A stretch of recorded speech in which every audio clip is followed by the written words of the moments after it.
क्या आप जब पढ़ाई करते हैं तो आपको कुछ भी याद नहीं रहता है? आइए आज एक ऐसे टेक्निक के बारे में बात करेंगे जो कि आपको पढ़ा हुआ याद रखने में हेल्प करेगा। दोस्तों, PQ4R मेथड उन स्टूडेंट्स के लिए है जो कि पढ़ा हुआ याद नहीं रख पाते हैं। PQ4R में 6 डिफरेंट स्टेप्स होते हैं। वो है preview, question, read, reflect, recite और रिव्यू। आइए इन सब के बारे में विस्तार से जानें। पहला है प्रीव्यू। अपनी बुक के एक सेक्शन को देखें और उस सेक्शन के जितने भी हेडिंग्स हैं उसे पढ़ें।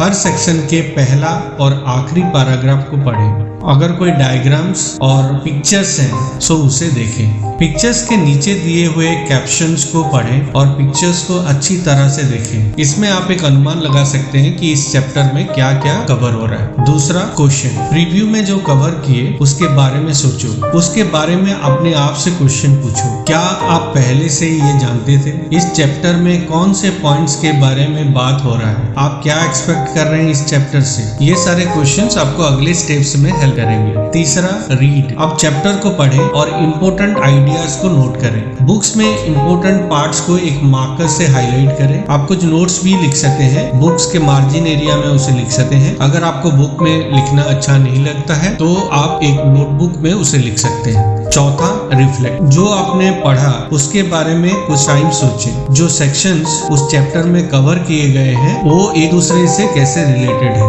आपने क्या नया पढ़ा? क्या जो आपने पढ़ा वो आपको पहले से पता था? क्या कोई इंफॉर्मेशन आपको सरप्राइज किया जो कि आप पहले से नहीं जानते थे? इन सब के बारे में सोचें। पांचवा, रिसाइट। अब आप पूरे चैप्टर्स के बारे में सोचें। आप किसी के साथ उसके बारे में डिस्कस करें या फिर उसे बोलते हुए रिकॉर्ड करें और उसे दोबारा से सुनें। जब भी आप कुछ सीखा हुआ लिखते हैं या डिस्कस करते हैं वो आपके माइंड में छप जाता है। समरी को अपने वर्ड्स में लिखना हमेशा से सही होता है और फिर उसे अपने आप को पढ़ के सुनाएं। आखिर में छठा स्टेप, रिव्यू। अब चैप्टर्स के मेन पॉइंट्स को दोबारा से देखें। क्या जो क्वेश्चंस आप प्रिपेयर किए हैं उन सब के आंसर्स मिल गए? अगर आपको लगता है कुछ क्वेश्चंस ऐसे हैं जिनके आंसर्स अभी तक नहीं मिले, आप दोबारा से इन स्टेप्स को दोहरा सकते हैं। इस प्रोसेस को हर चैप्टर के लिए रिपीट करें। ये प्रोसेस ना कि आपका मेमोरी पावर को बढ़ाएगा, आप किसी भी स्टडी मटेरियल को इजीली मेमोराइज कर सकते हैं।